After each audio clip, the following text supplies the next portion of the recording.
Yasir I Umar on the beat.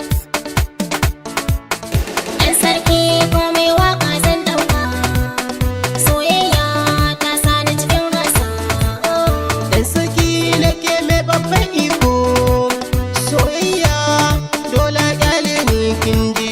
Kai mai waka nake na yi fice kuma an sani a soyayya ba mai kada ni. Ku yi haƙuri na san soyayya kun bani, na rasa ma zan ɗauka sasha mizani. Ɗan sarki nake san ba na son raini, Kuma ni mai waka ne jama'a duka sun sani. Soyayya ta haɗa ku ba na san rigima, ɗan sarki da mai waka kun sani tunani.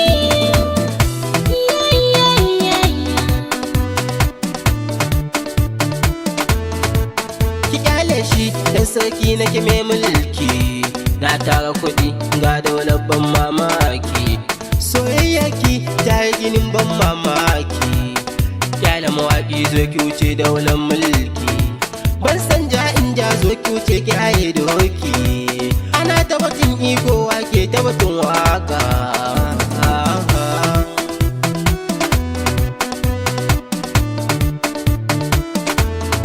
To ba za ki ji sako na soyayya na shirya, na saki kasan raina ke ce ma ɗar tafiya, kuma kin cika zuciya soyayyar ki sa jinya. To ki bar maganar ɗan sarki zo mi soyayya, ni ba na ji kuma ba ni gani a soyayya. To waye ɗan sarkin da za na faɗa ya faɗa. Ye, ye, ye, ye, ye, ye, ye. Kai waye gatanka ka faɗa na sani, yau ka taɓa ɗan sarki in za ka sani. Ni Allah ne gata na zana faɗa ka sani, sai yawan mabiya masoya na su zan yi tuni.